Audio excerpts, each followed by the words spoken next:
Story 1. After I retired, I moved to a small town a few hours from where I used to live. I found a one-story house on a quiet street. It was an old house with a big yard, and I got it for a decent price. The whole area looked like the kind of place where nothing ever really happened. People were kind of friendly, but mostly kept to themselves, and there weren't that many kids, more older people. I didn't know anyone there, but I figured I'd get to know everyone eventually. I spent the first few days unpacking and making small trips to the hardware and grocery store. Everyone seemed polite and pleasant enough. On my third evening there, someone knocked on my door. When I answered it, he introduced himself as Russ. He said that he lived 3 streets over and helped organize the neighborhood watch, but I didn't even know we had one. He said it wasn't anything serious, just a few volunteers taking turns driving around at night to keep an eye on things. He asked if I was interested. I figured it wouldn't hurt, since I didn't have that much. To do so, I agreed to take a late shift. I wasn't sleeping much anyway, and it might be a decent way to meet people. They gave me a little folder with guidelines, a small reflective vest, and a list of streets to cover. My first patrol was that Friday, from midnight to 3 a.m. I drove around slowly, with my lights on low, just making loops through the same few blocks. I didn't see anything unusual at first. A couple of porch lights were still on. One guy was out walking his dog, and waved at me as I passed. The second and third patrols were the same. Nothing happened.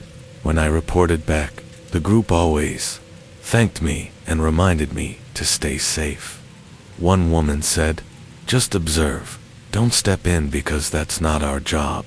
I asked once if anything had actually ever happened in town, and someone laughed and said, "Let's hope you don't find out." At the time, I wasn't sure if that was a joke or more of an ominous warning. I think it was probably a bit of both, but I couldn't bring myself to laugh. Nobody really explained how the watch group started, or why we needed it. I chalked it up to small-town quirks and didn't think much of it. By the end of the month, I'd learned a few names and seen a few familiar faces around. My next-door neighbor Doug waved when I went by sometimes, but we'd still hardly talked. A couple of the watch members would say hi to me when I saw them at the diner. It wasn't the friendliest place I'd ever lived, but I didn't feel unwelcome either. Everything was normal for another month, and after a while, controls just became routine. Then one night, at around 2 a.m., I was finishing up the last half hour of my patrol. It had been another slow shift, and I had a travel mug of coffee with me. I was just looping down a side street near the edge of town. There were a few older houses along that road, and they were a little more spread out. Some of them looked abandoned, or barely lived in.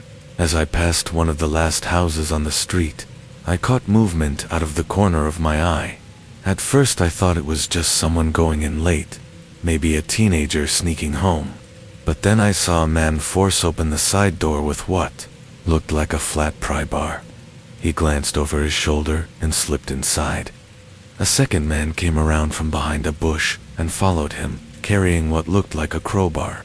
They weren't in a hurry, but they clearly weren't supposed to be there. I stopped the car on the road and waited. The house was about 30 feet away, and there weren't any other cars around. I reached for my phone to call the sheriff's office. But before I could dial, I saw headlights in my side mirror. A dark pickup truck had pulled in behind me, but I hadn't heard it approach.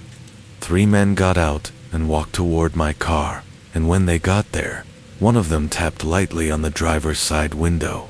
I didn't roll it down, and I didn't say anything. I just started the engine and pulled forward, but as I was going, I heard a loud thud. I knew one of them had hit my car with something, but I didn't know what, and obviously I didn't stop. I turned the wheel hard and headed back toward the main road. No one followed me, and when I got to the stop sign, I checked the mirror again. The truck hadn't moved. That was also when I noticed a crack in my back window, but it was still holding together. It was a really terrifying thing, but what made my stomach turn was the fact that I had recognized one of them.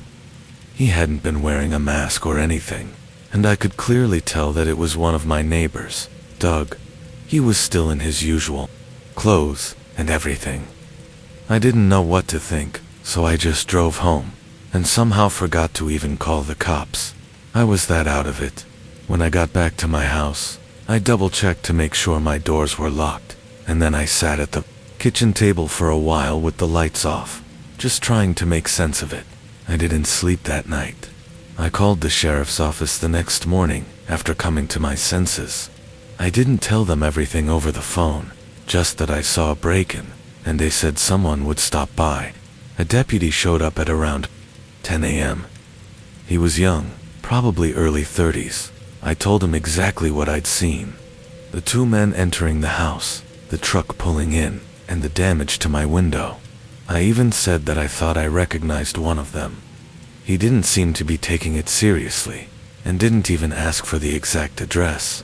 When I finished, he said that it could have been a misunderstanding, because that house had been empty for a while. I pushed back a bit, but didn't want to get into a fight with a cop. I was really frustrated though, especially because one of them hit my car. I told him I was part of the neighborhood watch. Knew what I saw. He said he'd look into it, then got in his cruiser and drove off. Nobody followed up after that, and after a week passed, I called again. The woman who answered said the report had been logged, and someone would be in touch if they needed more information, but nothing happened. Meanwhile, I kept seeing Doug around almost every day, and he acted like nothing was out of the ordinary. The other watch members stopped chatting with me after that, and when I tried to talk to Russ, he just said, best to let things be. After that, I stopped getting schedule reminders, and no one called me. They didn't kick me out, but it was clear they didn't want me around. I started keeping the garage door closed, even during the day, and I pulled the curtains shut in the living room. I didn't want to move again, but I didn't feel safe there either. When I graduated from high school, my cousin and I packed up and moved 3 hours away with the rest of our giant family. My grandparents, aunts, uncles, cousins, and everyone went with us. My youngest aunt had married a man with a dairy farm, and he needed help. So off we went to this tiny middle of nowhere Texas town to bottle milk and try our hand at dairy farming. My dad, who's a farmer through and through, made fast friends with a man named Rocky. Rocky was about 20 years older than my dad. You'd never know it by how they worked side by side. Rocky wore the same thing every day, holy blue overalls, an unbuttoned white shirt, a dusty cap, and boots that had seen it all. And despite that rough exterior, Rocky was the kind of man who would give you the shirt off his back, though it probably wouldn't have been clean or buttoned. He helped us at the dairy farm, and when that closed, he and Dad opened a wild game processing plant. They farmed, hunted, laughed, and lived life together. I only ever saw Rocky out of those overalls twice, once at my dad's wedding, and once when they won the Best New Business Award together. But then we got the call. Rocky was gone. My stepmom, who's an EMT, was at his house refilling his medicine organizer, like she did every week. She heard him fall and rushed to him. She did everything she could, CPR, radioed and backup, but he'd had a heart attack, and he was gone. Dad was gutted because this wasn't just a friend. Rocky was his brother, his family. There was a funeral, small town Texas style, where everyone shows up whether they knew you or not. But Rocky was the kind of guy everyone did know. He was a local football legend, and the church was packed. I'd never seen my dad cry like that. After the funeral, life kept moving, but it didn't move right. There were business issues with Rocky's family, and there were fights over land and cattle. It was hard to watch my dad go through it. And then, one night, maybe a month or two after he died, I had a dream. Not just any dream though. I've never had one like it before or since. I saw Rocky, but not the Rocky I knew. He was younger, maybe 30 years old. He had blonde hair with no cap. He had a clean blue buttoned-up shirt and jeans without holes. He was standing in a field of golden wheat, knee-high, and swaying in the wind. He was leaning on a wooden fence post like he'd just finished fixing it. Even though it looked perfectly fine, I couldn't see myself 'cause I wasn't in the dream. It was more like I was watching. But he looked up, straight at me, and somehow I knew what he was saying. "I'm okay. I made it. I'm home," I heard him say. I woke up with tears in my eyes, wishing I could go back to sleep and see Rocky one more time. A year passed, and we were out at my dad's place, sitting around talking about Rocky. That was when I finally told him. He looked at me and said, "I never had a dream like that." I told him that I think Rocky came to me because he knew I'd wait until the right time, because Dad needed to know his best friend made it to heaven. I don't want more dreams like that, and I'm not into the paranormal, but I believe that was God. He just came once to bring peace to me and my dad, and it did. I grew up in the 1990s, and I lived with my parents as an only child. We were in a small town of less than 1,000 people, thus maybe another 1,000 in the nearby villages. There was a main street and a retail area, with some restaurants, but not much as far as entertainment goes. We didn't have a movie theater or a mall, so there wasn't much for kids to do. We were too young for the bar anyway. It would have been a real problem for me and my friends if we didn't love the outdoors so much. Our town was near a lot of good trails, forests, and grasslands that me and the other kids would make good use of.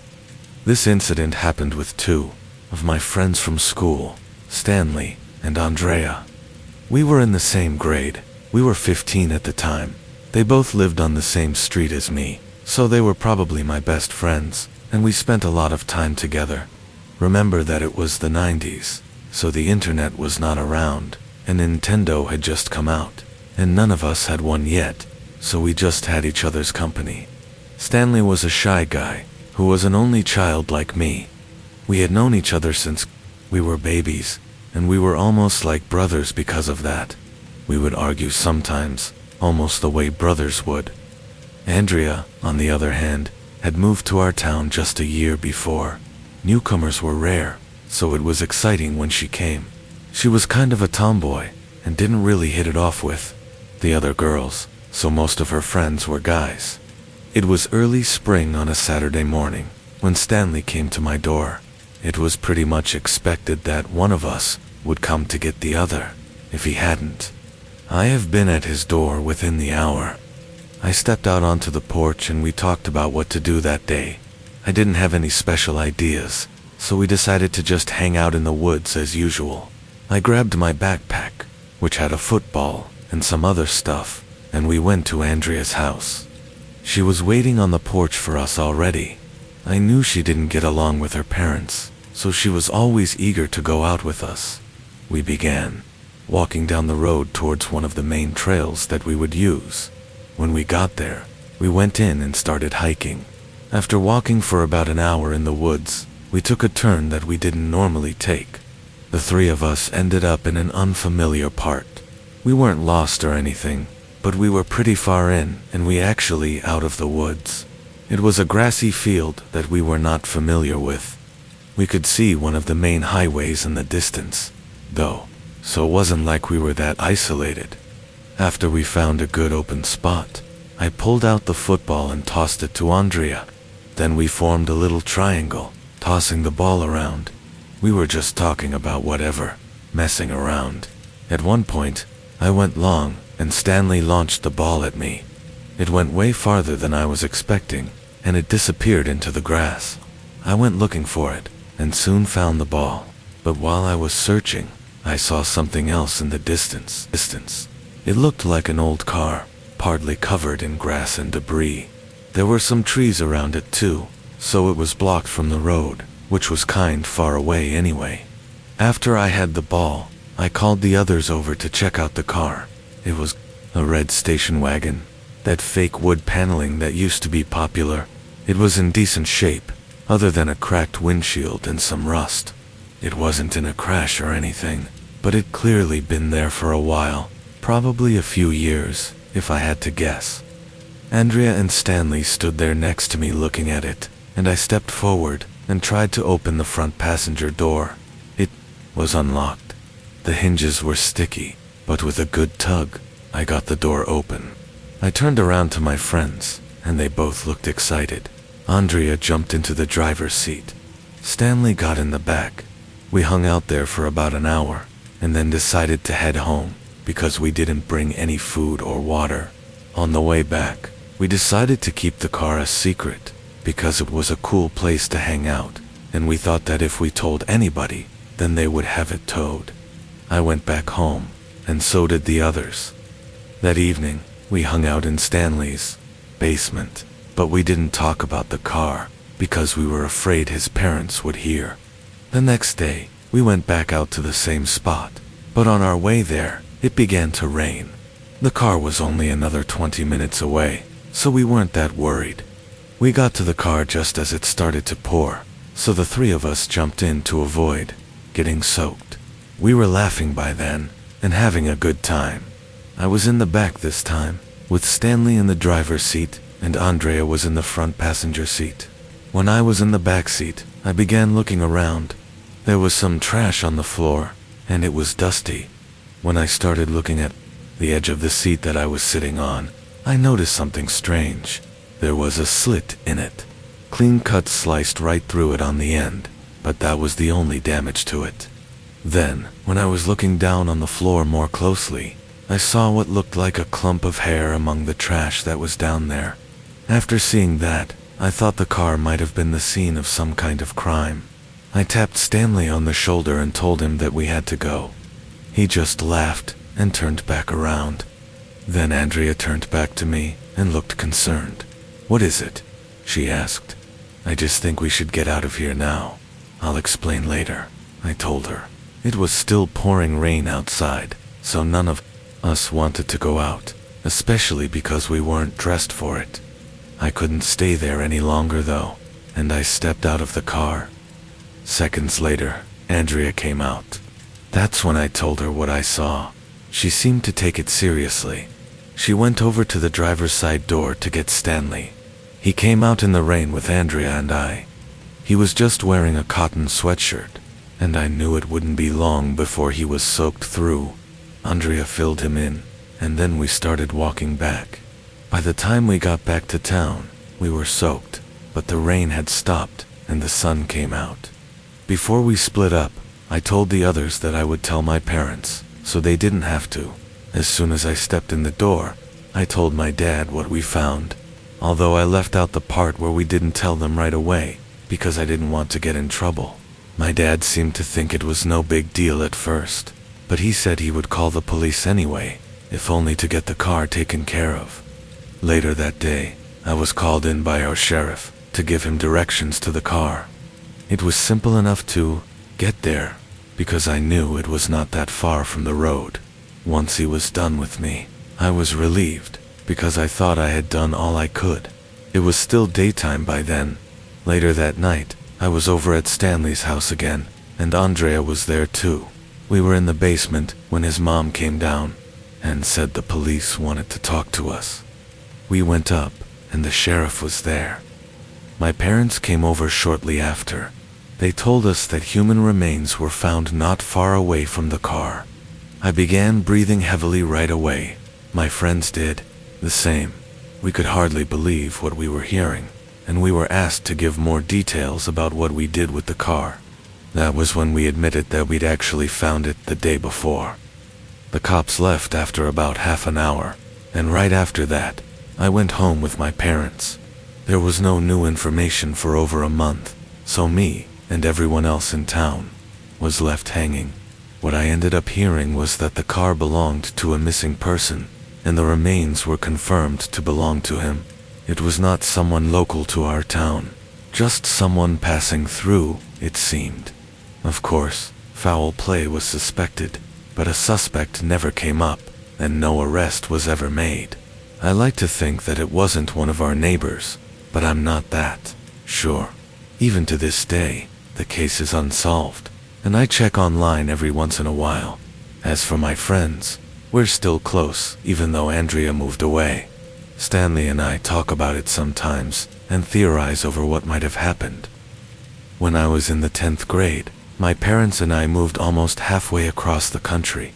In our old state, we were living in a large city where we had a small apartment downtown.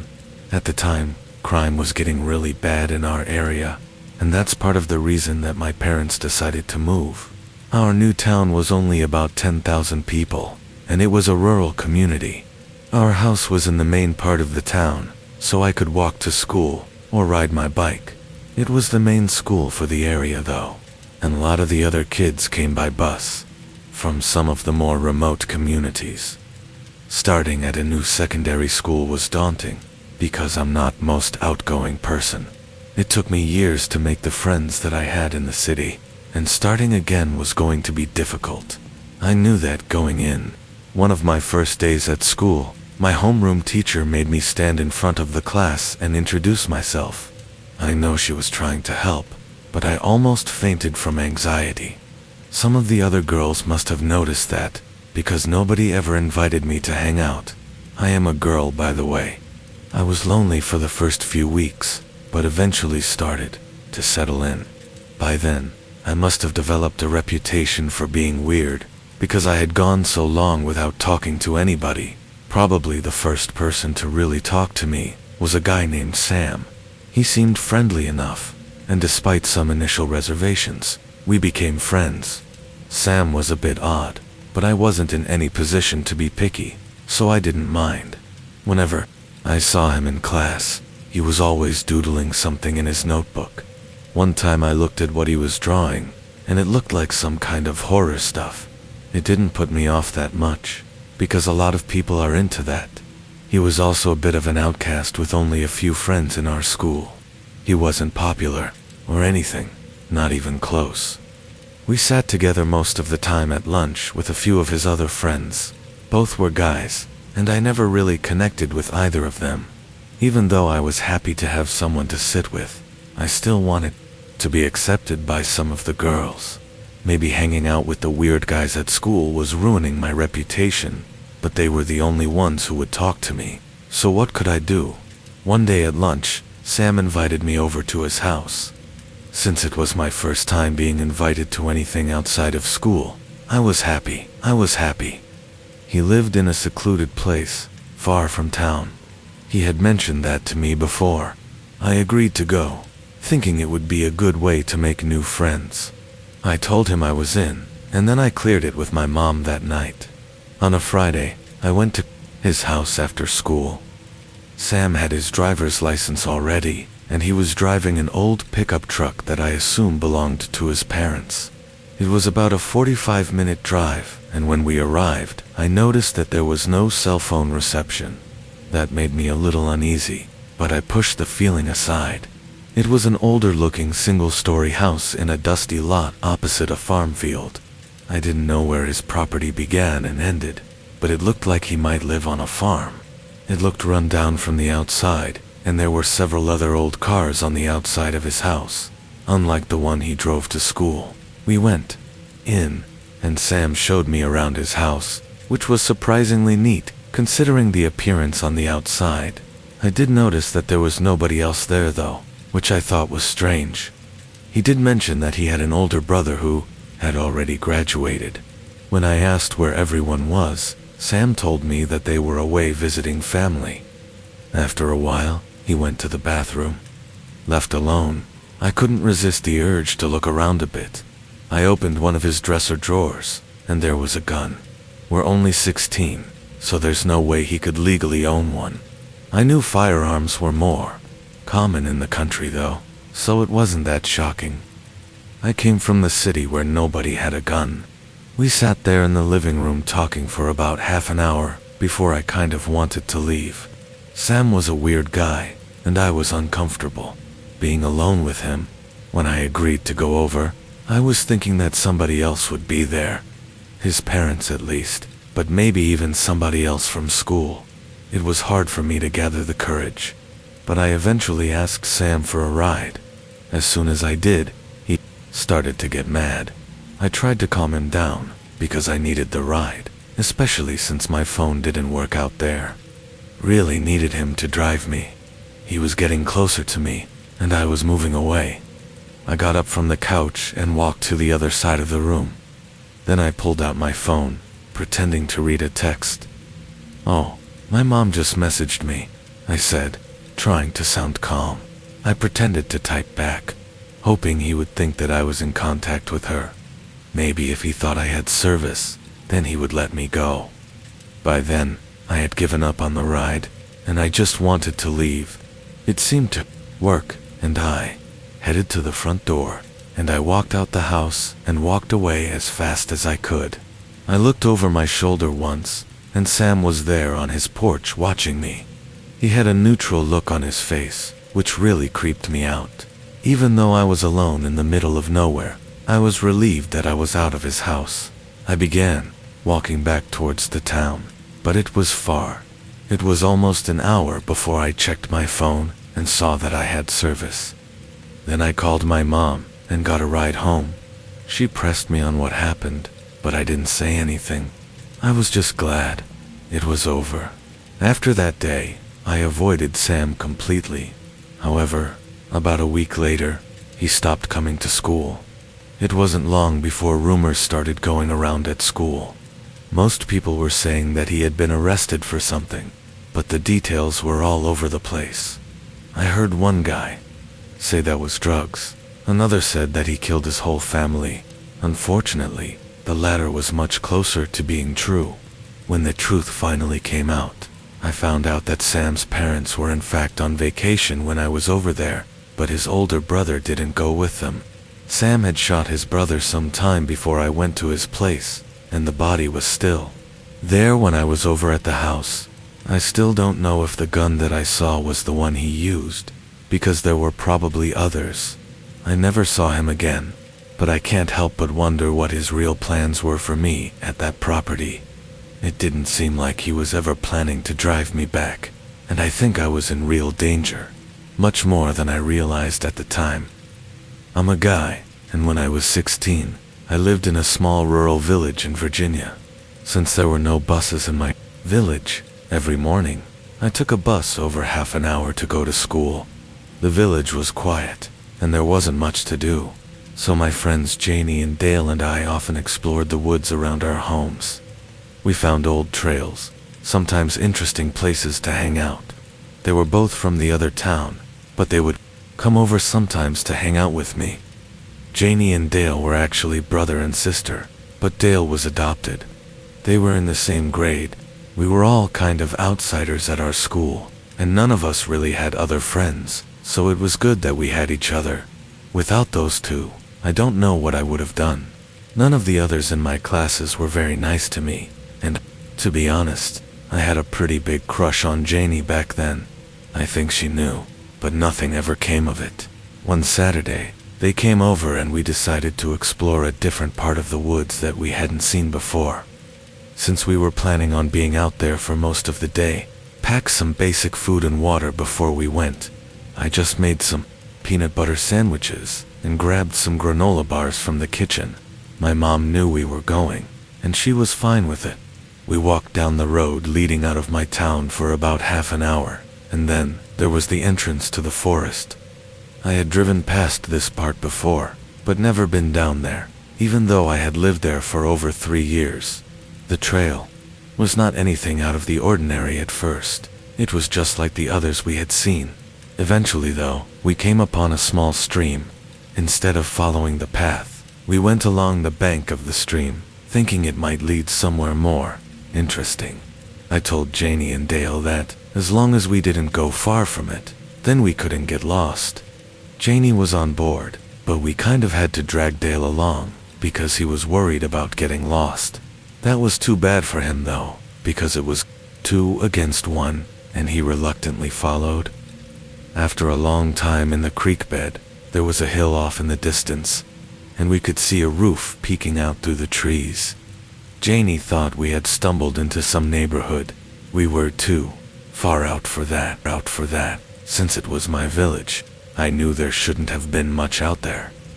We argued for a few minutes, then we decided to check it out to see what it was.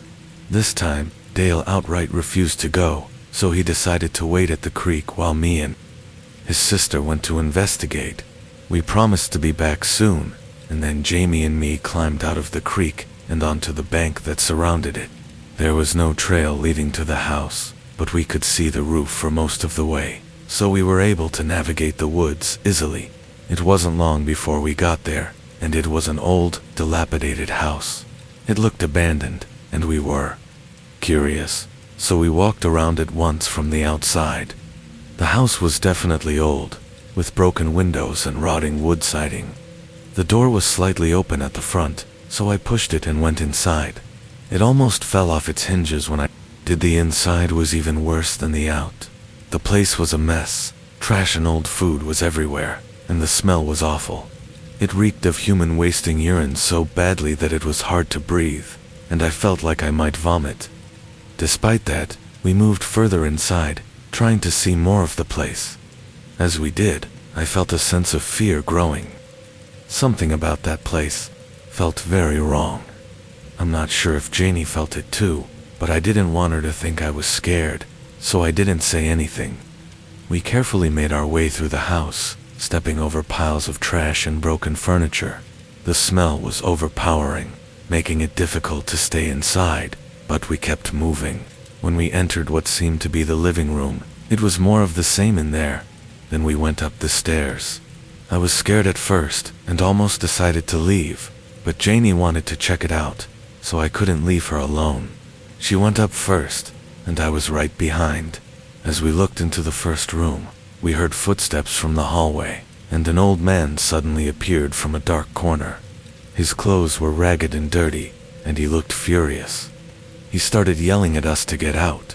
We were shocked and scared.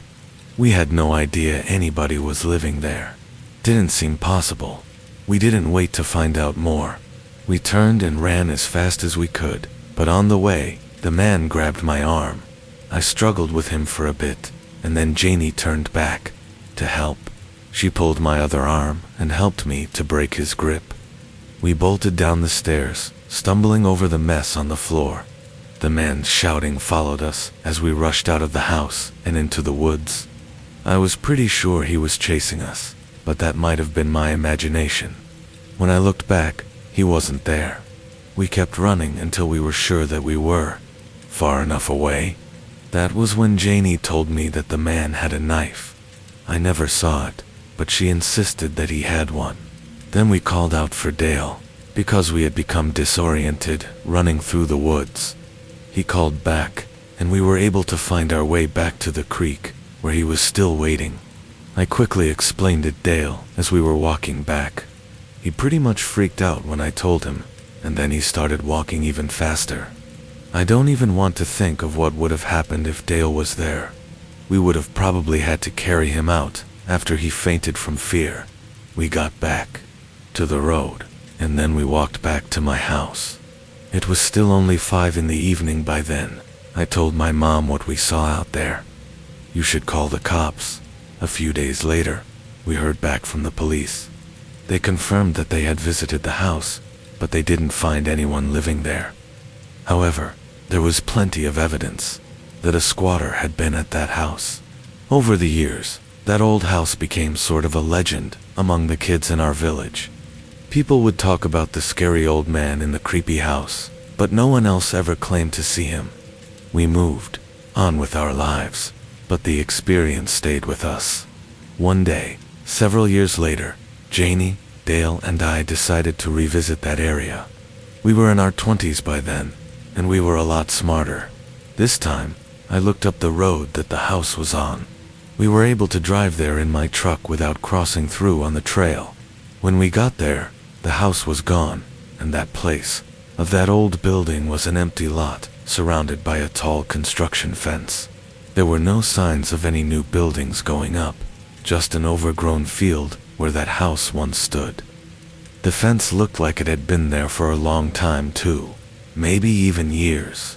I still wonder where that man went after we saw him, but I never ran into him again. I guess whoever owned the house had it demolished after they found out there were squatters there. Hopefully, somebody does something with that site, because it could be a pretty nice spot. I grew up in a small town in Kentucky, one of those places where everyone knows your name, your business, and your family history. 3 generations back. It was 1976, and I had just turned 17. My world revolved around school, church, and the occasional drive-in movie with my best friend, Ellie. My father ran a modest hardware store on Main Street, and my mother was the type of woman who ironed pillowcases and insisted on saying grace before every meal, even at breakfast. It was a quiet, predictable life. That was until I got involved with Caleb Turner. Caleb was the son of Judge Raymond Turner, the kind of man who walked into a room and silence followed him. Everyone in town either feared or respected him. Caleb, though, wasn't like his father.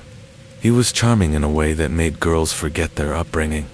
He had this lazy smile, sun-bleached hair, and a way of talking that made you feel like you were the only person in the world. We started seeing each other in secret that summer. I didn't tell anyone, not even Ellie, mostly because I knew what people would say, that I wasn't good enough for him. When I found out I was pregnant, I was sitting on the edge of my bed, holding a drugstore test I'd bought 2 towns over just to avoid being recognized. My hands were shaking so badly, I almost dropped it. Caleb was the first person I told. Was scared, sure, but part of me believed he'd take care of it, that we'd figure it out together. He didn't say much at first, just sat there staring at the floor, biting the inside of his cheek. The next day he came back and told me his family would take care of everything. I didn't know then just how literal he meant that. Within a week, everything in my life changed. My parents were told I'd had a breakdown. That's the word they used. Breakdown. I was suddenly unwell, and it would be best if I stayed somewhere quiet to recover. They sent me to stay with some distant cousin of my mother's in a rundown farmhouse nearly 50 miles away. No phone, no car, no way to contact anyone. My father didn't even drive me there. Caleb's uncle did. He didn't say a word during the entire ride. I remember staring out the window the whole way, watching the trees blur past, and feeling like I was being erased. The farmhouse was old and smelled like dust and mothballs. The woman I was sent to stay with, Aunt Margaret, though I'd never met her before, was in her late 60s, wore orthopedic shoes, and always kept her curtains drawn. She never asked questions, never offered comfort. Her house had no television, no radio, and the only books were religious pamphlets and an old Bible with pages so thin they crinkled when you touched them. I spent most of my days staring out the back window, watching the empty fields shift with the wind, waiting for something, anything to happen. It was like time had stopped. At night, I'd lie awake and listen to the sounds of the old house, wood creaking, wind slipping through cracks, distant coyotes. I wasn't allowed to go into town. Aunt Margaret said it was for the best. I had no idea what people back home were being told. Ellie never wrote, neither did my parents. Weeks went by, then months. My belly grew, and with it the silence around me. I felt like a ghost trapped in someone else's story. Sometimes I'd talk to the baby, just to hear my own voice. I remember whispering, "I don't know what they're doing to us, but I promise I'll get you out." Then one morning I heard voices outside. I peeked through the front window and saw Judge Turner's black Buick parked in the dirt driveway, dust still swirling around the tires. He didn't come in. Instead, he spoke with Aunt Margaret, on the porch, low and calm. She kept nodding, eyes fixed on the ground. After he left, she brought me a suitcase and said I needed to pack. They found a better place, she said. No details, no answers. I asked where we were going. She didn't answer, just pointed to the suitcase and walked out of the room. That night I didn't sleep. I kept thinking, what if I disappeared completely? The next day Caleb showed up. It was the first time I'd seen him in months. He looked thinner, paler, like he hadn't been sleeping either. But he wouldn't look me in the eye. He just stood by the door while Aunt Margaret handed him the suitcase. Then he muttered something about a clinic in Ohio and that they would pay for everything. I told him I didn't want to go anywhere. I begged him to tell my parents the truth. That's when he finally snapped, said it was too late for all that things had already been handled. I didn't know what that meant exactly, but the way he said it chilled me to the bone. I didn't go to the clinic. That night, while Aunt Margaret was asleep, I grabbed the suitcase she packed for me and snuck out the back door. I walked for what felt like hours, following the road with nothing but the moonlight and the sound of gravel crunching under my shoes. Eventually, I found a gas station with a payphone. I had no money, but the clerk, this skinny kid with long hair and a kind face, let me make a call. I dialed the only number I could remember by heart, Ellie's. When she picked up, I barely got the words out. All I said was, "It's me, I need help." Ellie showed up 6 hours later, driving her brother's beat-up Chevy Nova. When she saw me, she burst into tears. She told me everyone thought I'd been committed to some private facility out west, that my parents had been told not to visit, and that I'd asked for space.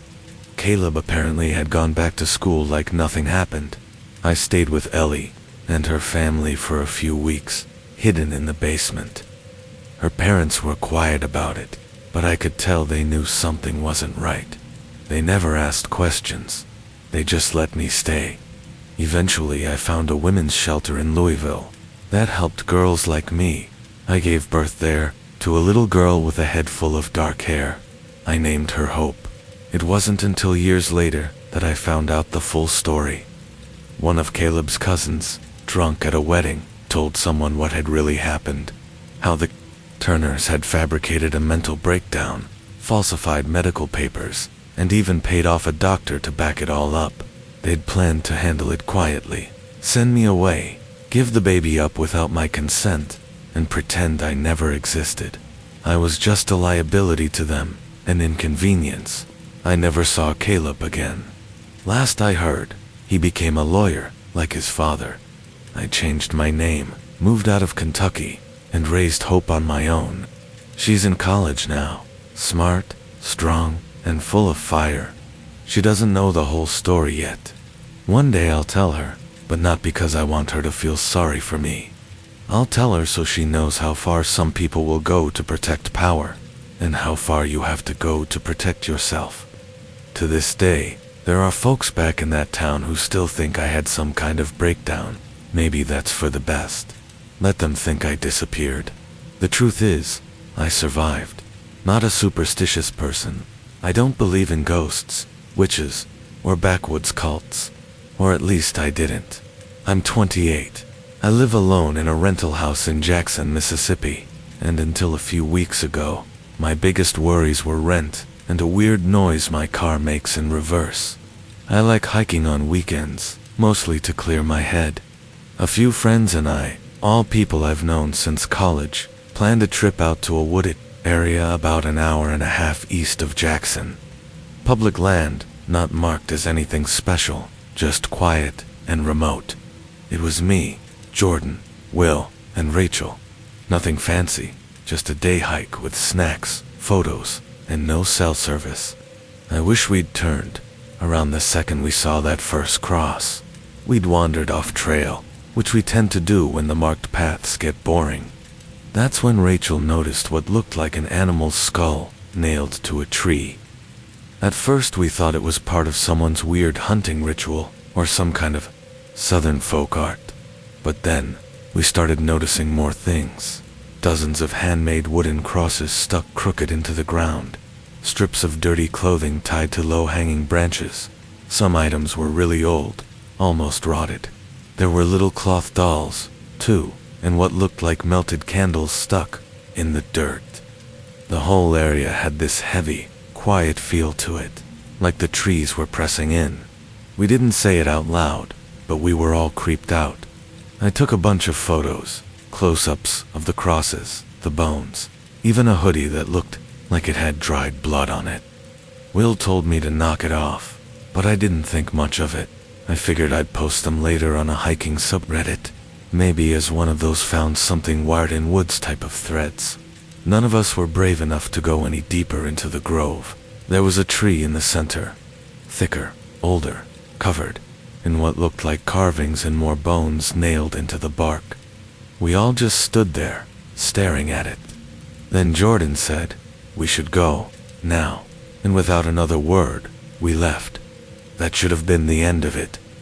But that night, after I got home, I posted 3 of the photos online. Nothing identifying, just the objects. Nothing with people or locations. A few hours later, after midnight, I got the first text. No words, just a photo. At first I didn't understand what I was looking at. It was my driveway taken from across the street. My car was in it, and the porch light was on. That photo had been taken minutes before. I saw it. I looked outside immediately. Nothing, just darkness and silence. I didn't sleep that night. Every time a car passed or a branch moved outside, I'd get up and check the windows. I even turned off all the lights and sat on the couch with my phone in hand, waiting. Nothing else happened until 3:12 a.m. I remember the exact time because I was staring at the clock when the next text came through. Another photo. This time it was closer. My front window. You could see the curtain half drawn, and behind it, the soft glow of my TV. I was in that room when it was taken. My stomach dropped. I ran to the window and flung it open, yelling into the night. But there was no one there. I checked every lock in the house twice. The next morning, I called Jordan. I didn't want to sound paranoid, so I just asked if he'd noticed anything weird since the hike. He hesitated. Then he said he'd gotten a message too, but his was just a blank screen. No image, no text. Rachel and Will hadn't gotten anything, at least not yet. We all felt uneasy, like maybe we'd wandered into something we weren't supposed to see. I deleted the post and the photos immediately, but it felt too late. That day, I installed a security camera above my door. Even though I live in a decent neighborhood, it didn't make me feel any safer. That night, I didn't get a text. I thought maybe it was over.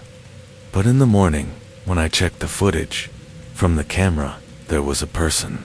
At 2:47 a.m., someone walked up to my front steps and just stood there for nearly 5 minutes.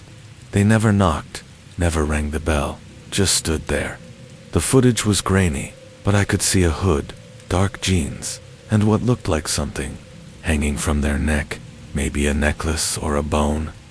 At one point, they turned and looked straight at the camera, but their face was completely obscured by shadow. I called the police, showed them the footage. They took a report, but nothing ever came of it. By the end of that week, Rachel texted us saying her cat had gone missing. She was crying on the phone, said she found her back door open that morning, but she always locks it. She lives alone too, and now she won't stay in the house without her brother over. Will hasn't said much since. He's not the type to show emotion, but he looked shaken last time we talked. He said he's been hearing things at night, branches breaking, soft knocking. We all agree on one thing. Whatever that place was, we shouldn't have touched it, shouldn't have photographed it, and we definitely shouldn't have posted it online. I started keeping the lights on at night, even in rooms I wasn't using. I felt watched, constantly. Every time I took out the trash or went to my car, I'd feel like someone was just out of view. The text didn't stop, but they changed. No more photos, just single words. Repent, return, watch. Sometimes, nothing at all. Just the sound of the notification at 2 or 3 in the morning. I stopped opening them. I changed my number, but it didn't matter.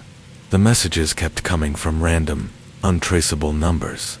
It was like they weren't meant to be replied to, just reminders that someone was still out there. A few days later, I came home to find something nailed to the tree in my backyard. It was a small, crude wooden cross, with what looked like feathers and string wrapped around it. I have no idea how someone got back there. I have a locked gate, and my backyard is fenced in all the way around. I called the police again, but like before, they just took the report and left. That night, I slept in my car, parked 2 blocks over. I didn't want to be near the house. I didn't want whoever was doing this to know I was still there. Then one day it just stopped. No more texts, no figures on the camera, no weird noises outside. The air around the house even felt different, lighter somehow. I never found out who sent the photos or who left that cross. None of us did. Jordan moved out of state. Rachel stopped hiking altogether. Will deleted every social media account he had. We don't really talk much anymore. I think we're all trying to forget it. Like ignoring it will make it go away for good. But I know better. I still think about that tree sometimes. The carvings, the bones, the way it looked like it had been used for years. I don't hike off trail anymore. Hell, I barely leave town. And every now and then, late at night, I'll think I hear a soft knock somewhere in the house. I freeze every time. I never check. I don't want to know. That's the worst part. Not knowing what we saw, what we disturbed, or why it followed us. I've learned that some places are forgotten for a reason, and some things, they don't want to stay buried. Grew up in a small town in Nebraska that barely shows up on a map. The kind of place where everyone knows your name and your family's business. I'm 28 now, but what happened when I was 14 still sticks to the back of my mind like something unfinished. Back then, Halloween was the biggest thrill of the year. It wasn't about candy anymore. It was about messing with old Mr. Delvin. He lived in the weathered brick house at the edge of our road, right before the cornfields swallowed the pavement. He was in his 70s, always wore these high-waisted slacks with mustard stains on his undershirt, and hated kids, especially me and my brother Nate. Every Halloween, it became a tradition. Us versus Delvin. In 5th grade, we threw toilet paper all over his porch.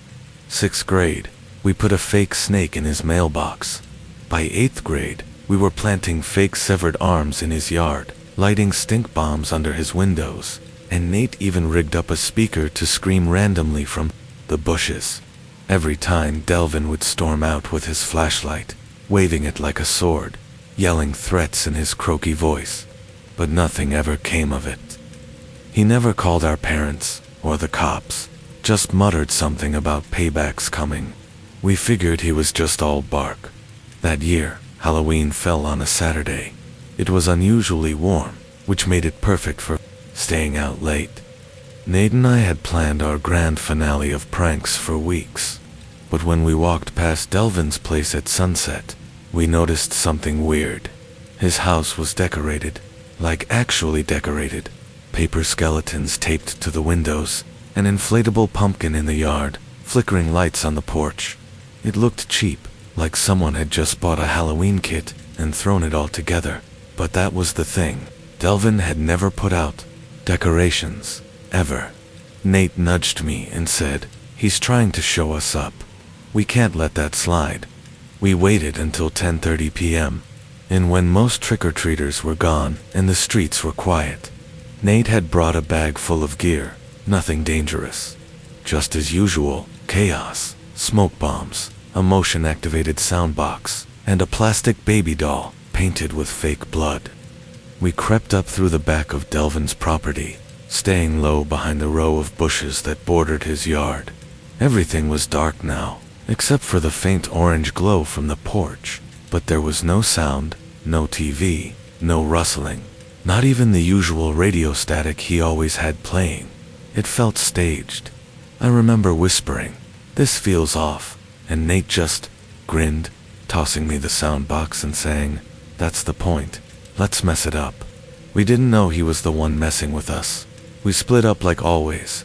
Nate went around toward the shed near the back fence while I stayed closer to the house.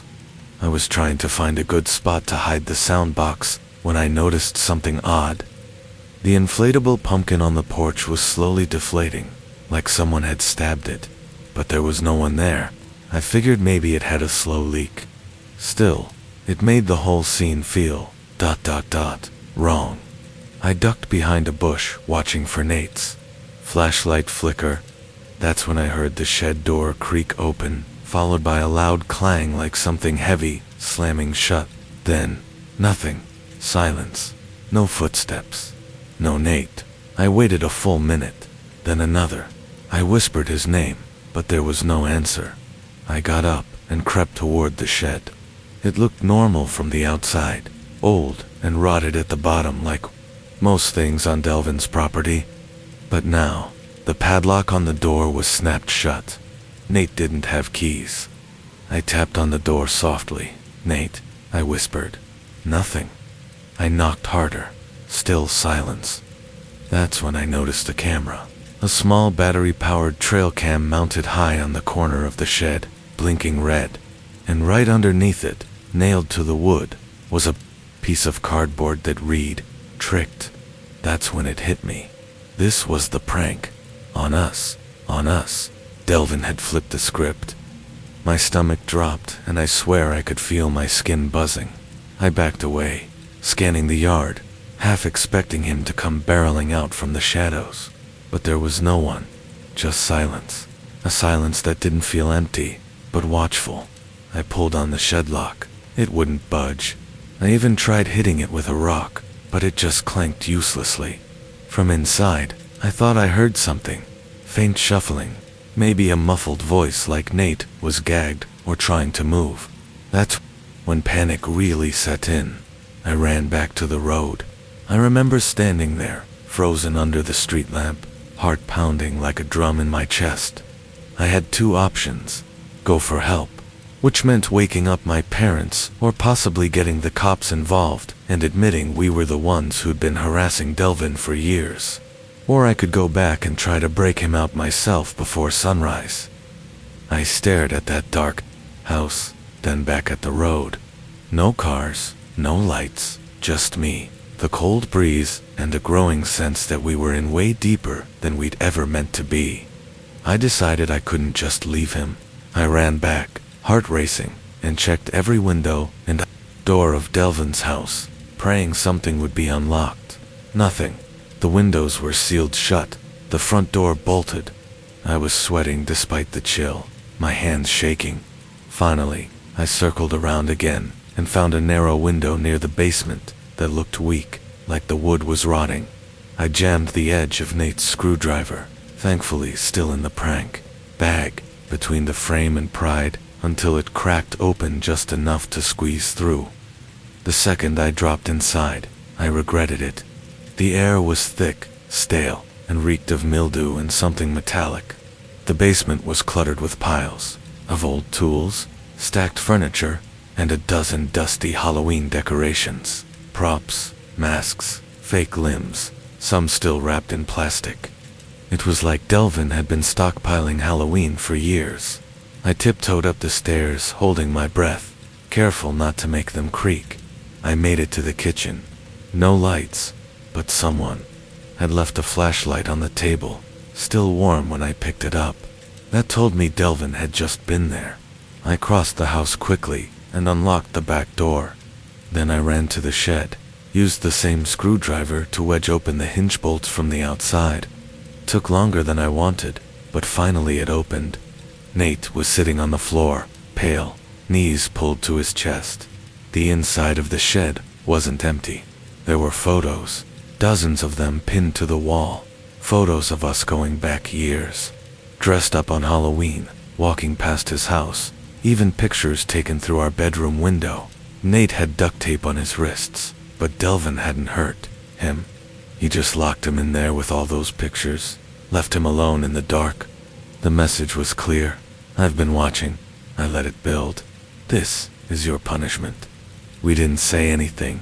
We just ran. After that night, we never touched Delvin's yard again. He never spoke to us, never called the cops, and never mentioned it.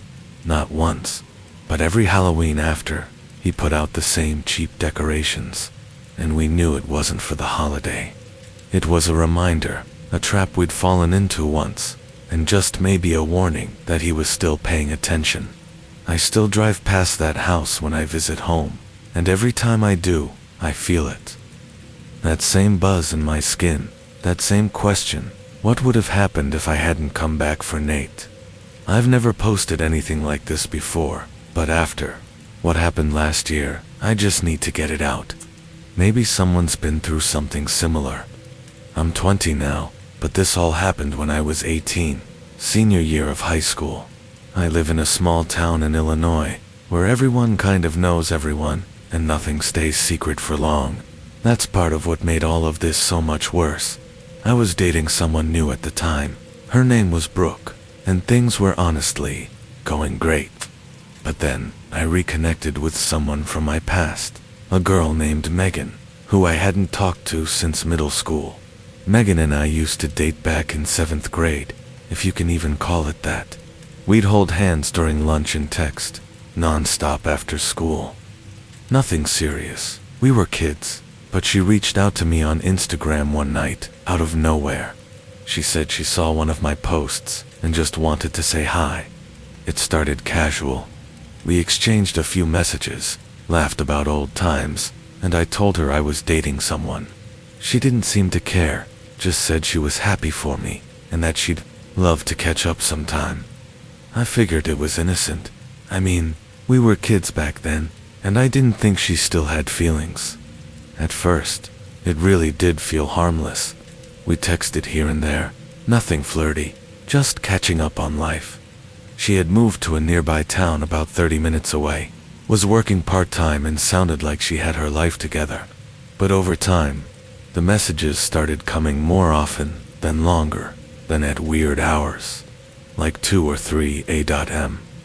I didn't reply to those, obviously, but I'd wake up to paragraphs about how she missed the way we used to talk, how she never got over me, and how seeing me with Brooke made her feel physically sick. That was the moment I knew something was off. I showed Brooke the messages. She laughed it off at first, but deep down I could tell it bothered her. Things escalated fast after that. Megan started showing up in places she had no reason to. One Saturday, Brooke and I went to this little diner we always go to, and Megan just happened to be there, alone, sitting in a booth across from ours, pretending not to notice us. She didn't order anything. She just sat there, staring. I tried to ignore it. Brooke was shaken. Later that week, Brooke started getting weird DMs from a burner account. No profile picture, no name, just nasty messages saying stuff like, "He'll leave you like he left me," or "You're just a placeholder." At first, we thought it was some random troll, but then the account started sending personal photos. Stuff I had only ever sent to Megan back when we were kids. That's when it really hit me. Megan must have kept those photos for all those years. Stuff from middle school. Embarrassing dumb things I never thought would resurface. She had edited them to look recent and started leaking them into group chats at school. Not just to Brooke, but to other classmates too. I got messages from people I hadn't talked to in months, some pretending to be concerned, others just gossiping. In a small town like ours, that kind of thing spreads like wildfire. People whisper in hallways, laugh behind your back, and suddenly I wasn't just the guy with a stalker axe. I was that guy from the pics. I felt exposed in a way I can't even describe. It was humiliating. Brooke tried to stay strong through all of it, but I could see the stress wearing her down. She stopped posting on social media, barely talked at school, and eventually asked if we could take a break. I don't blame her. She didn't sign up for any of this. Megan, meanwhile, kept ramping things up. I started noticing her car parked near my house at night, a black Nissan Altima. Once I walked out around 11 p.m. to take the trash, and saw it, idling across the street with the lights off. It pulled away when I stepped off the porch. Another time someone knocked on my bedroom window around 2 a.m., but when I looked outside, there was no one there, just that same car parked half a block down. I tried going to my parents, but they didn't really take it seriously. My dad just said, "Girls get emotional, it'll pass." And my mom told me to block her, but it wasn't that simple. She'd just make new accounts, different usernames, same twisted messages. Eventually, I started losing sleep. I'd stay up most nights checking the front window, scrolling through my DMs to see if she'd sent something else.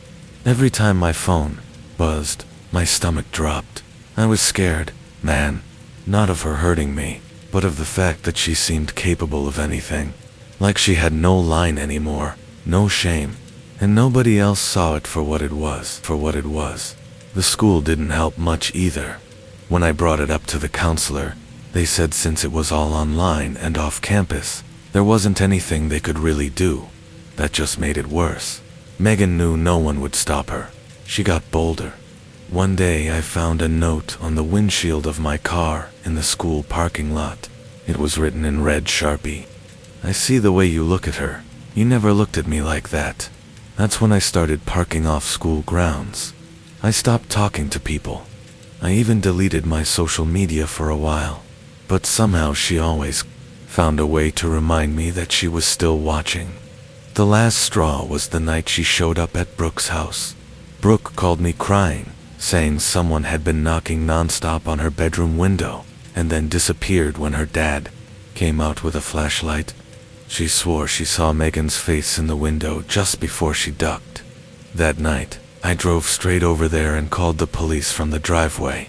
They took the report, but without evidence. There wasn't much they could do. Megan denied everything, obviously, and claimed we were harassing her. I don't know how she flipped it like that, but after that, Brooke's parents made her block me too. They didn't want anything to do with the mess anymore. After that night, it just stopped. No more DMs, no more fake accounts, no more parked car. Megan vanished completely from my life, like none of it had ever happened. I don't know if someone finally talked to her, or if she just got bored, or if she moved on to someone else. I never found out, but the damage was done. Brooke and I never really got back together. A few classmates still whisper about the Megan thing even now, like it's some inside joke. I just keep my head down. I don't talk about it much offline because people either don't believe me or they think I'm exaggerating. I've checked Megan's Instagram a few times since, not proud of it, just curious.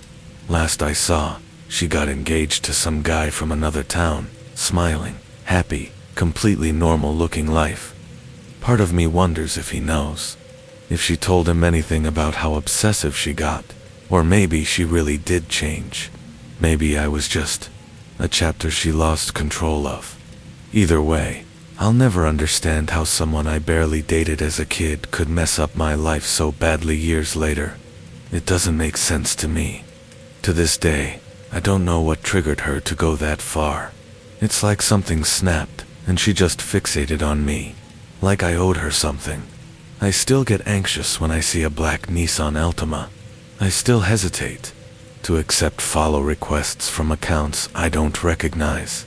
It's been almost 2 years now, and I wish I could say I've moved on completely, but I haven't. Sometimes I still wonder if she's watching, if she's waiting for something, or if one day I'll just wake up and it'll all start again out of nowhere, just like it did the first time. I moved to rural Missouri in early spring of last year, hoping for a quieter life after a long and messy divorce. I'd just turned 38, and between the paperwork, the lawyers, and the emotional drain of splitting everything down the middle, I needed out. So I cashed in what I could and bought a modest 2-bedroom house on a couple acres just outside a town called Casville. It wasn't much, but it had good bones and a huge backyard, which I figured I could fix up over time. I work remotely, doing CAD design for construction companies, so I didn't need to be near any big city. The slower pace, the space, and the silence were exactly what I thought I wanted. About 2 weeks after I moved in, I decided to build a privacy fence along the back edge of the property. Nothing fancy, just some pressure-treated posts and horizontal slats. Enough to give me some separation from the patch of woods behind. The lot. The ground was soft from recent rain, so I figured it'd be an easy job.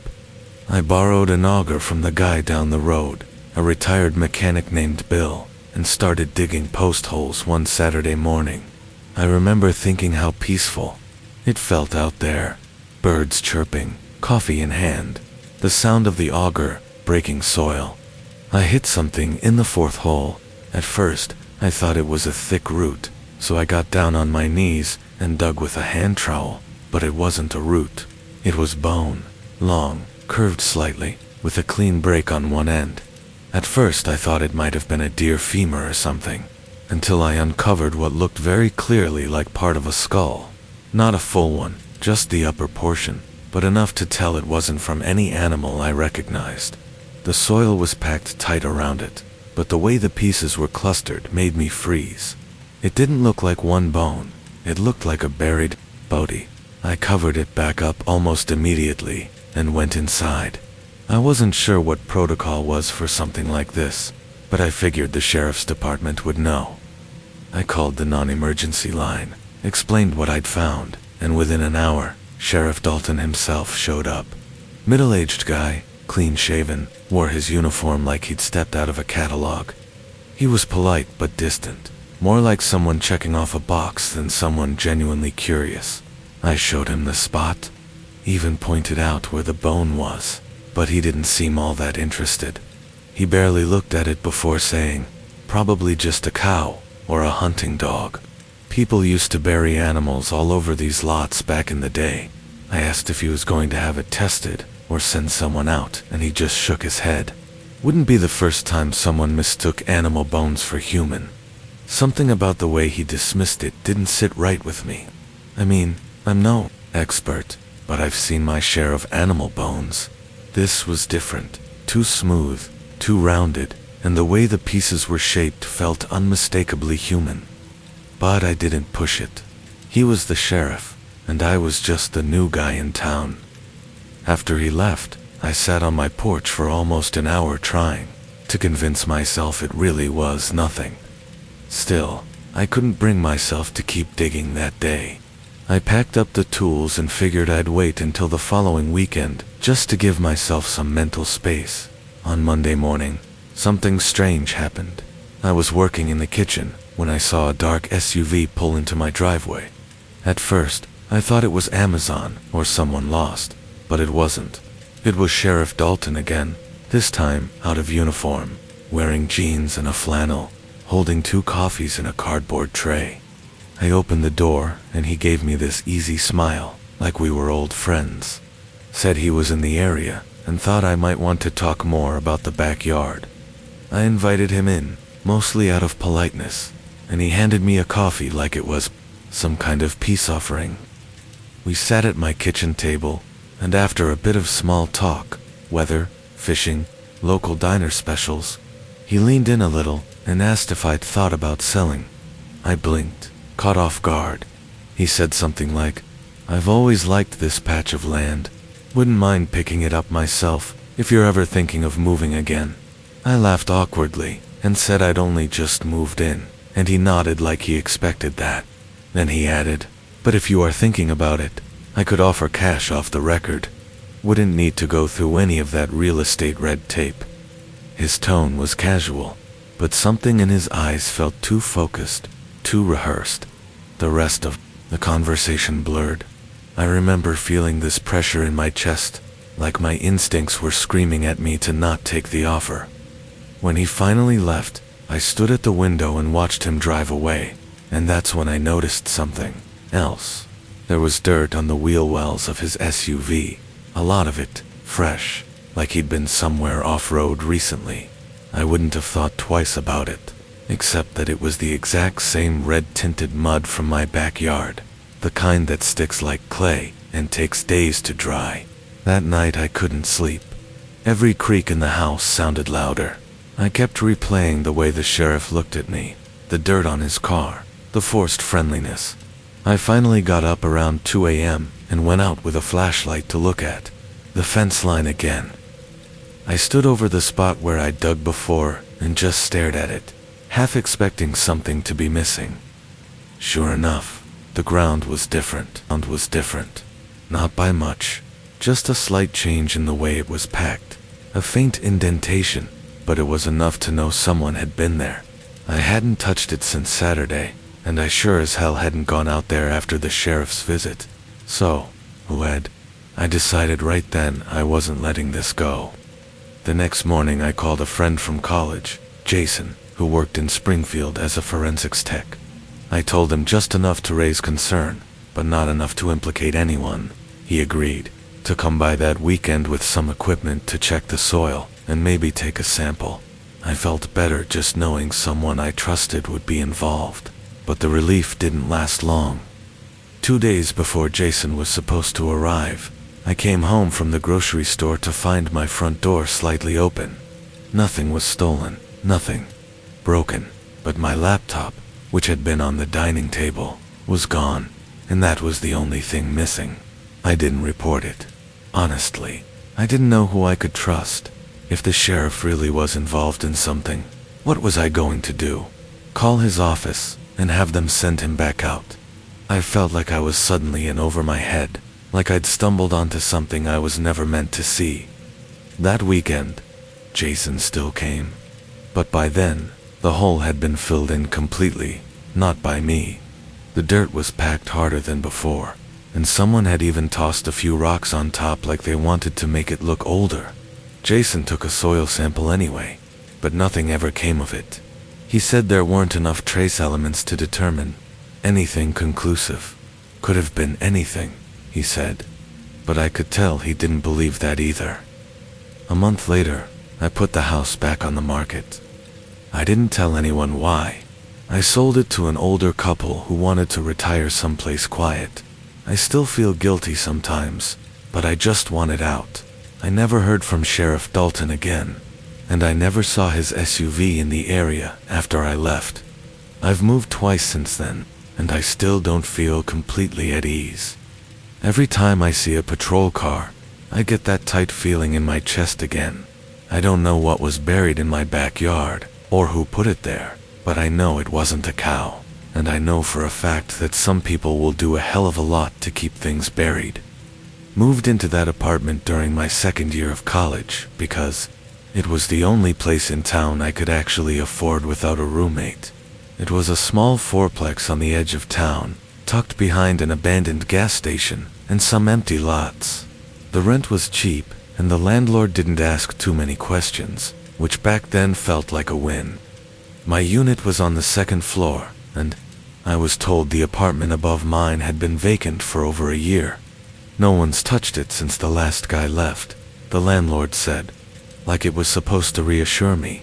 Honestly, I didn't think much about it. I just wanted somewhere quiet to focus on school. At first, it really was quiet. The walls were thin, yeah, but since no one lived upstairs, I didn't have to worry about late-night stomping or loud music. That's why the first time I heard footsteps above me, I was confused more than anything. It was close to 2 a.m., and I was up late cramming for a bio exam when I heard slow, deliberate steps crossing the ceiling. I remember actually pausing my music to make sure I wasn't imagining it, but the steps kept going, just a few, then silence, like someone pacing or shifting their weight.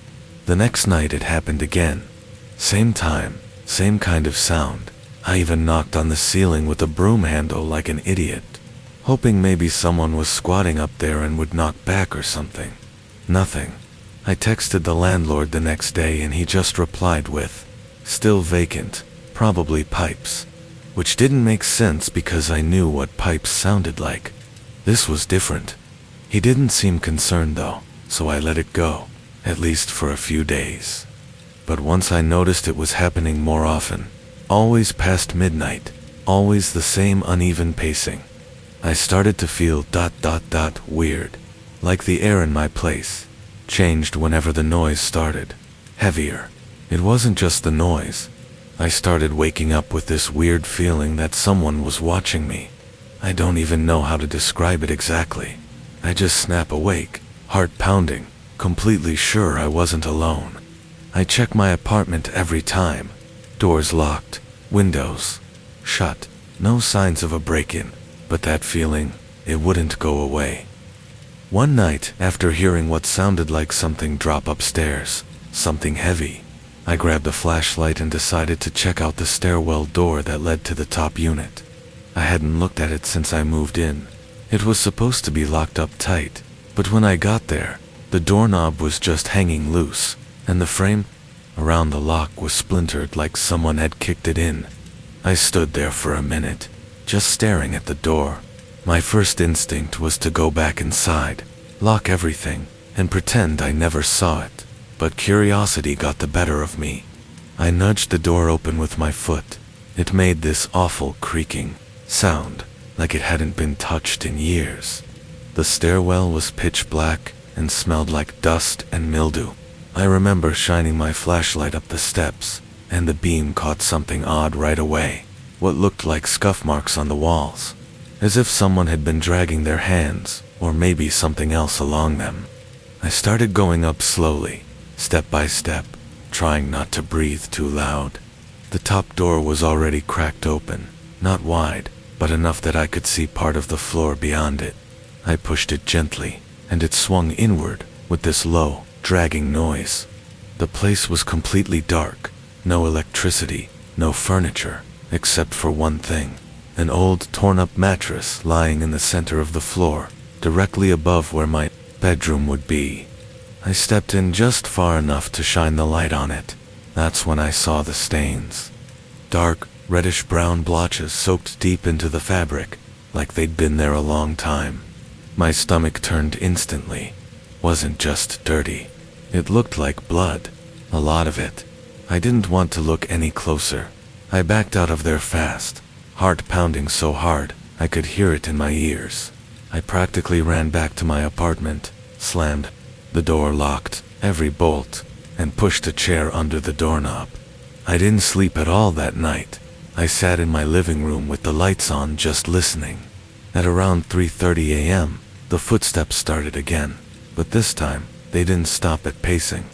I swear to God I heard something drag across the ceiling, like fabric or a limb, and then 3 loud thuds directly above me, like someone had dropped to their knees on the floor. The worst part, the sound didn't echo like it was coming from a hollow, empty room. It sounded dense, close, like whoever was up there was barely separated from me. I wanted to call the police, but I kept hesitating. What would I even say? Hey, I broke into the upstairs apartment and found a bloody mattress, and now I think someone's walking around up there. I felt crazy. I felt trapped. And when I finally worked up the courage to go back up the next morning with my phone ready to record everything, the door was shut again. The lock was completely fixed, like nothing had ever happened. I know what I saw.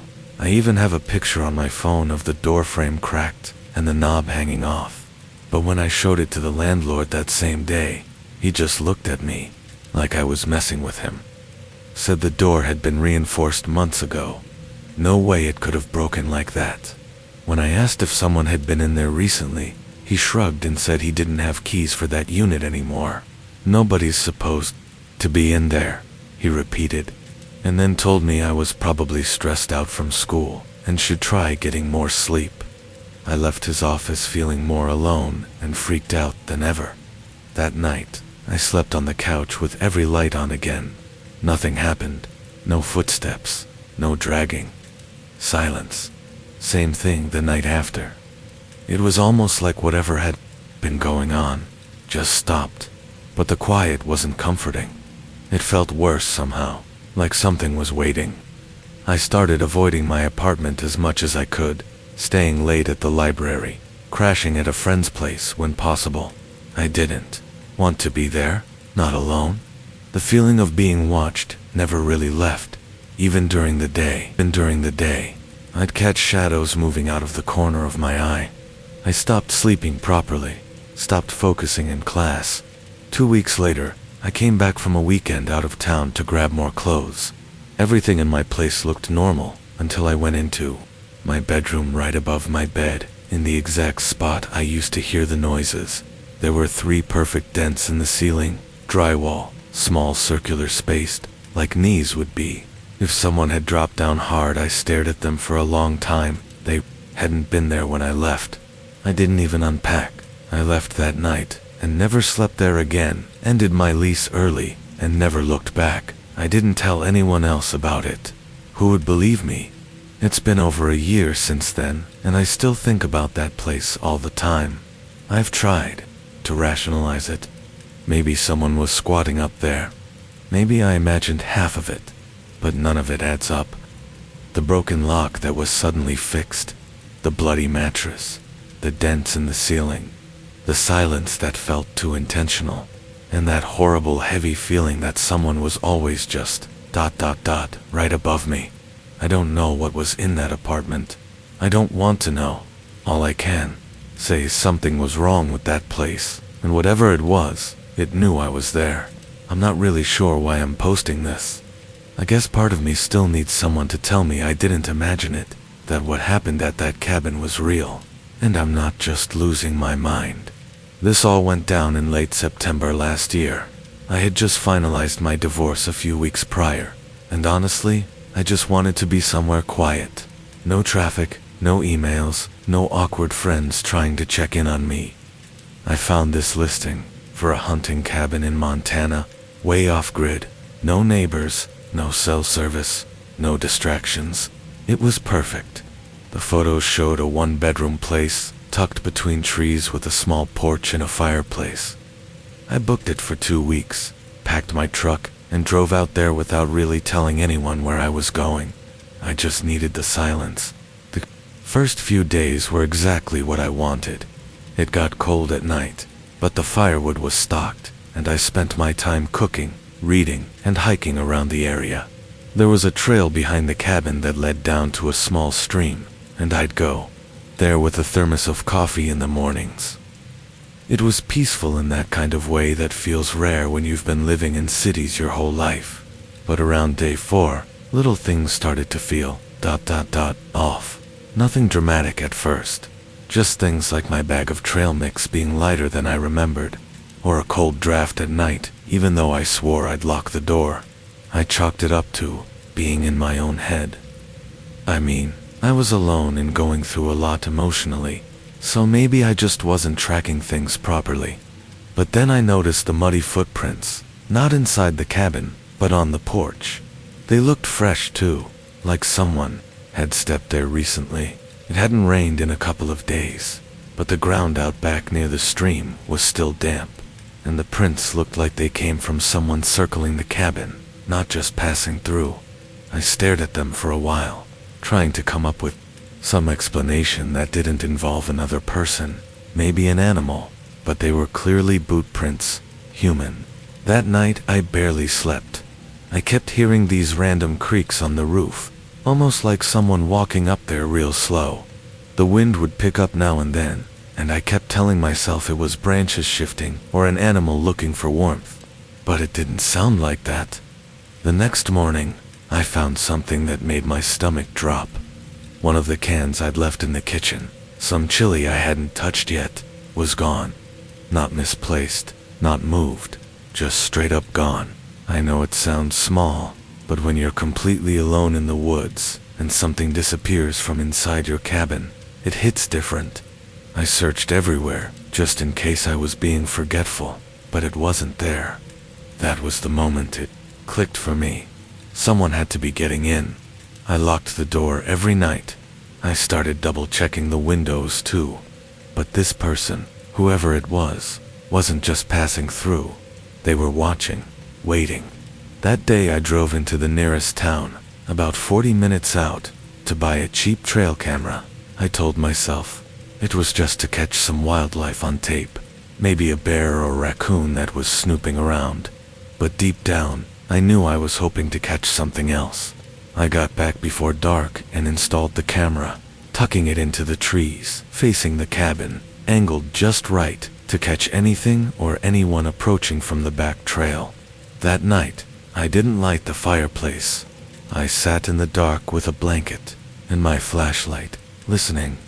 The sounds on the roof came back, but quieter this time, like they knew I was awake. There was also something else, this soft rustling, like leaves being disturbed, but not by the wind. I didn't sleep at all. When the sun came up, I practically ran outside to grab the camera. I was shaking trying to get the SD card into my laptop. Most of the clips were normal. Some squirrels, a deer passing by, nothing unusual. But around 2:47 a.m., there was one clip that made my heart drop. A man, standing in the tree line, just standing there, completely still, facing the cabin. He was wearing a dark hoodie, and I couldn't make out his face. He didn't move. He didn't come closer. He just stood there for nearly 5 minutes, watching. Then the footage cuts. I watched it over and over, hoping it was some trick of the light, or an illusion, but it wasn't. Someone had been out there, just watching me. After that, I wanted to leave, but something made me hesitate. Maybe it was stubbornness, or maybe I didn't want to admit that I was scared.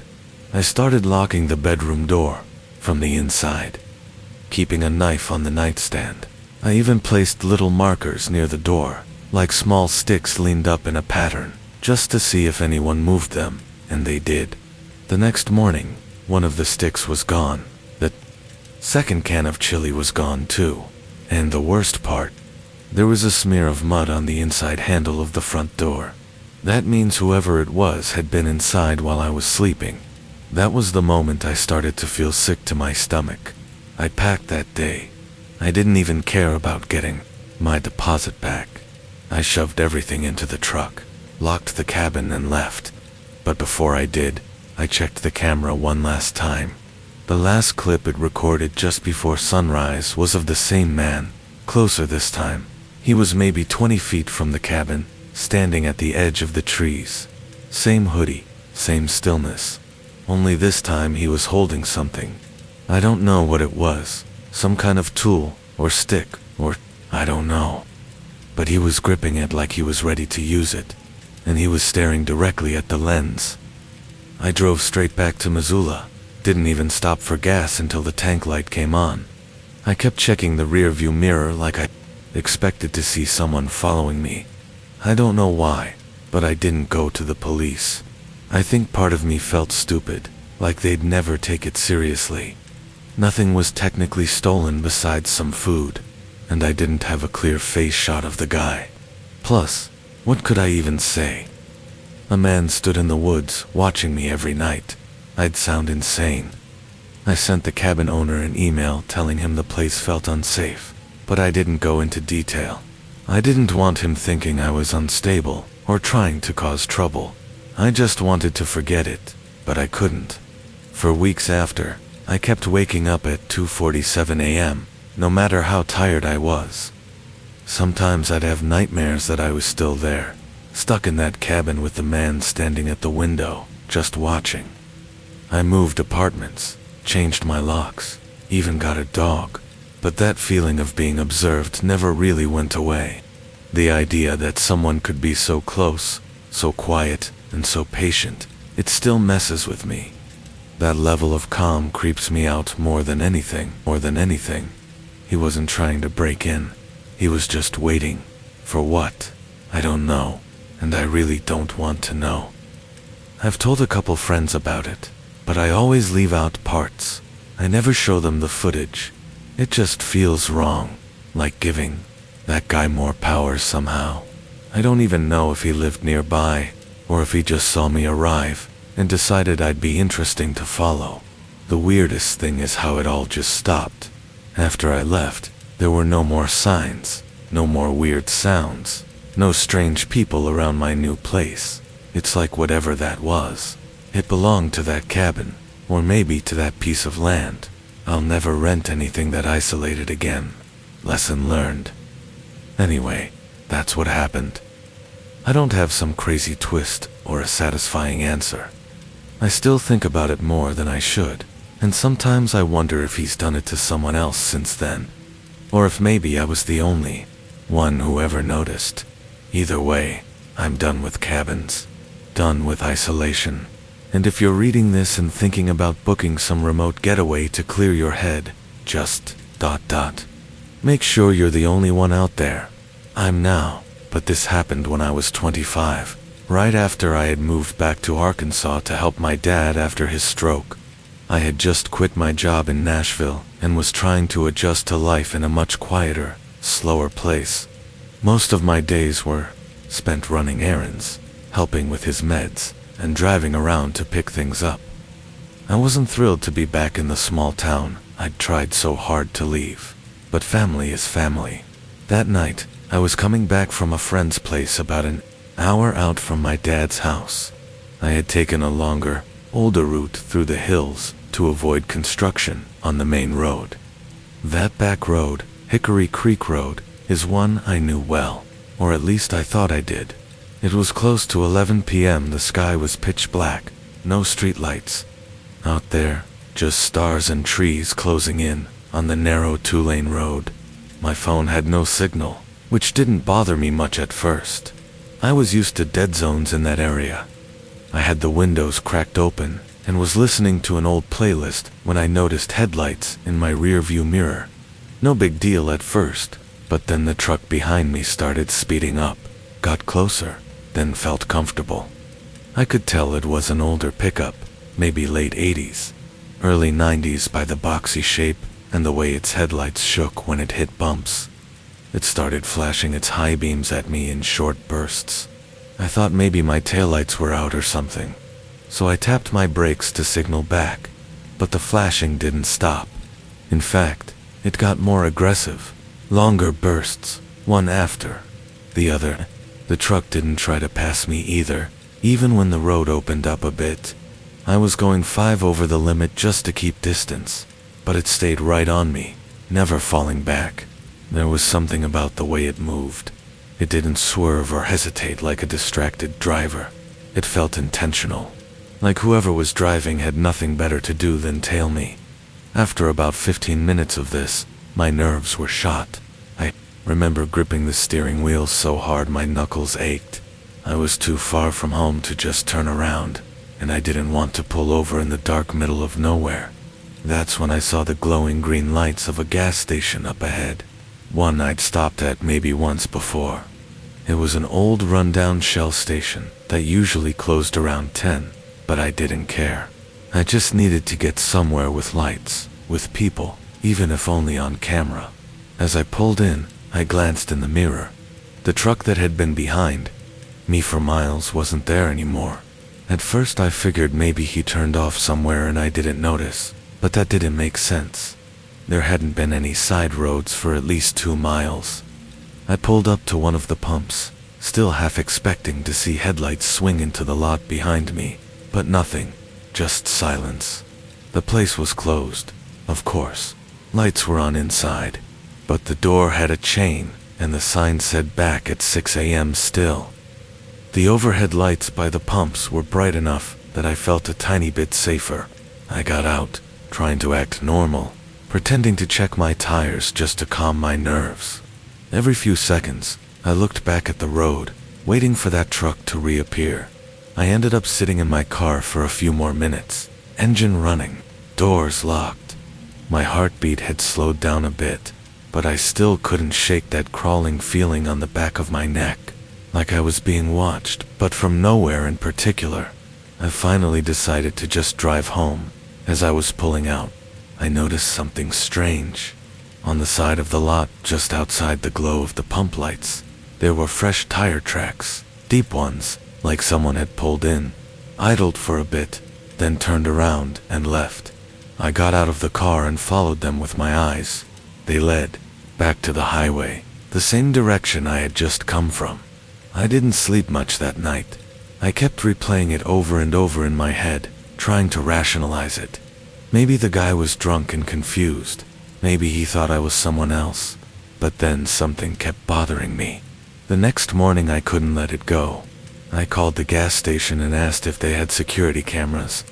The guy on the phone, his name was Marcus, I think, said yeah, they had footage. And when I explained what happened, he offered to check. I drove back there around noon, still shaken but needing answers. When I walked in, Marcus looked confused. He told me something that made my stomach drop. He said the camera by the pumps showed my car pulling in at exactly 11:08 p.m. But here's the part that doesn't make sense. 5 minutes earlier, at 11:03, that same old truck had already pulled in. Same shape, same lights, even the flickering left headlamp I remembered. It idled at the edge of the lot for a full 2 minutes, then backed out and drove away. There was no footage of it ever following me. According to the cameras, it was gone before I ever got there. I asked Marcus if he was sure, if there was maybe a gap in the footage or a blind spot. He rewound it again, played it back frame by frame. My car pulls in. Empty road behind me. No truck, no headlights, just me. I felt sick to my stomach. That truck was inches from my bumper the whole way there, flashing lights like crazy. I saw it. I felt it. There was no way I imagined that, and yet somehow, it had been there before me. I stood in that gas station lobby with a pit in my chest, trying to make sense of it. Marcus just kinda shrugged and said, "This isn't the first time someone's asked me to check footage like this." That line stuck with me more than anything else. The way he said it, like this wasn't rare, like that truck had followed others too. I pressed him, but he didn't say much else. Just that sometimes people stop in and ask about weird trucks or figures in the lot, and sometimes the cameras show things that don't line up. He said most people just leave and don't come back. Guess I'm one of them now. I thanked him and got in my car, and before I pulled out, I looked around the lot one more time. No tire tracks this time. No flickering headlight in the trees. But I still felt like something was out there, watching. I've taken that same road maybe 3 times since then. Always during the day, and never alone, but I never saw that truck again. Still, to this day I can't explain it. How it could have been behind me, riding my bumper for miles, and then be at the station before I even arrived. No license plates, no driver ever seen, no record of it behind me. What I experienced, I felt it. The pressure, the fear, the way the lights blinded me through the rearview mirror, like someone trying to warn me or intimidate me. I just don't know which. I've told this story a few times over the years, but I usually leave out the security footage part. People already give me weird looks when I tell them the truck disappeared, but sometimes I go back to that night and think, what if the truck wasn't trying to hurt me? What if it was trying to stop me from getting somewhere? Or maybe, what if it was trying to get there first? I don't have answers, just memories, and the kind of fear that doesn't go away with time. Just thought I'd share in case someone else out there's seen it too. An old pickup, no plates, always flashing its brights.